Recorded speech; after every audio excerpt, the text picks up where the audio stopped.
Magandang hapon mga kabisdak. Pag-usapan ho natin itong larawan na kumakalat ngayon sa social media na itong si Kukak at si Sandro nag-iinuman. Pero grabe, yung presyo ng alak sobrang mahal na umaabot ng 699,000 di umano ang presyo. Grabe namang alak na to mga kababayan ko. Parang bumili ka na ng sasakyan yan Pwede ng brand new na Toyota Wigo ito. Mga almost 700,000, alak lang. Aba, matindi ho talaga. Magwalwal ang mga oligarkiya. Kanino ko ba ito nahanap mga kababayan ko? Kumakalat po ito sa social media. At ang nagpakalat po ay isang FB page. Narito po yung page niya mga kababayan ko.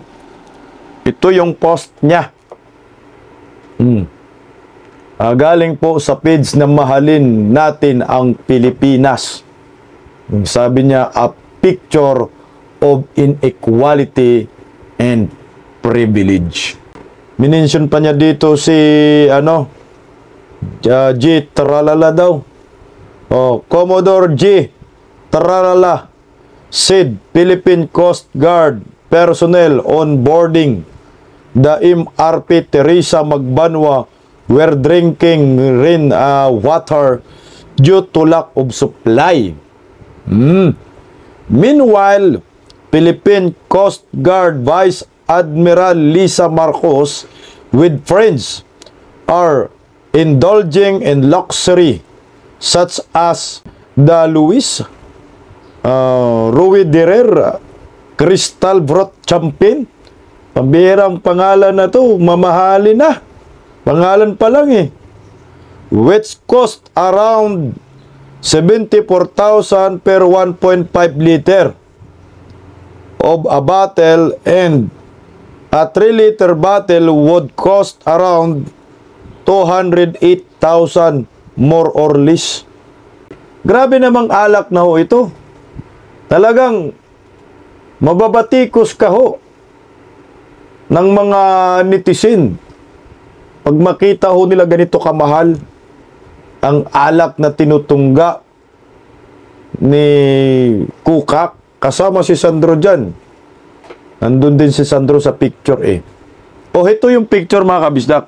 Yung page, binatikos niya si Tariela kasi nga di umano yung mga nagbabantay umano sa West Philippine Sea ang iniinom ay tubig ulan na lang, samantala ito Vice Admiral mamahaling alak. May iba't ibang presyo pala yung alak na yan sigun sa gaano kalaki yung i-order mo. Ganyang alak ang i-order mo mga kabisdak, yung size na yan ay 1.5 liter. So, ang halaga po niyan ay 74,900. Grabe. Alak lang yan Yan yung mga inumin ng mga alta. Tapos, meron pang ibang sukat. Yan naman, so meron ding 208,200. Yung 3 liters naman yan.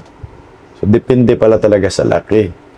Grabe, 208,200. Yan yung brand ng alak. Ngayon, ito yung pinakamahal. Siyempre, mga oligarkiya man sila, sa pinakamalaki ho sila. Ayan, 6 liters. Manila wine, 699,000 pesos. Ganon kamahal yung alak na tinutungga ni Palaka at ng mga oligarkiya. Tanginang alak na yan. Ayan, sobrang mamahal. Ngayon, ito yung picture na kumakalat sa social media. Wow! Nandyan si Madam Kukak. Nandun din si Sandro sa likuran. Mga ilang litro yan. Siguro mga ganun na nga. Yung pinakamalaki yun.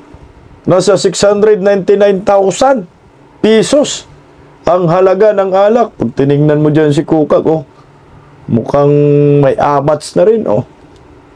Papikit-pikit pa. Ito, yung mukha ng first family ng bansang Pilipinas. Oligarkiya, trip-trip, party-party. Wala silang pakialam kung gaano kamahal ang kanilang ginagastos. Wala silang pakialam kung gaano kamahal ang alak na kanilang tinutungga. Basta sila ay masaya. Ganon yung oligarkiya. Ito yung mukha ng Pilipinas ngayon. Kung ikaw, ordinaryong Pilipino, malaman-laman mo, yung first family, si Kuka kasama si Sandro, ganito kamahal yung alak na iniinom, tapos ikaw, taxpayer ka. Ano kaya ang maramdaman mo dito? Hindi, siyempre galit. Lalo na ngayon, binabagyo-bagyo, binabaha ang Pilipinas. Kailangan ng tulong, pero sila, hayan, napaka-insensitive. Wala silang pakialam sa mga nasalanta.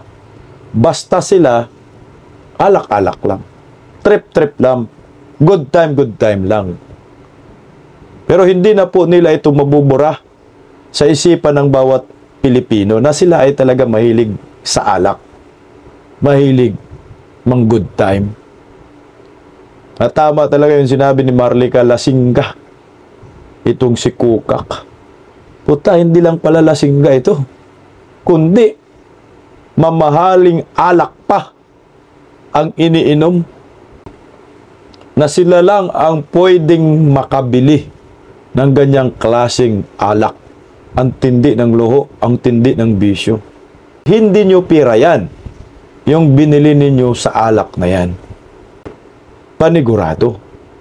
Ang tanong, kaya ba nilang gumastos ng pira galing sa kanilang mga bulsa? Aba ho, baka galing po ito sa kaban ng bayan at galing ito sa mga taxpayer. Grabe ho.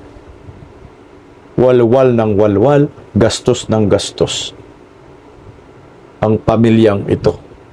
Samantala, ang Pilipinas, maraming nagugutom. Tandaan nyo, may alak, may balak.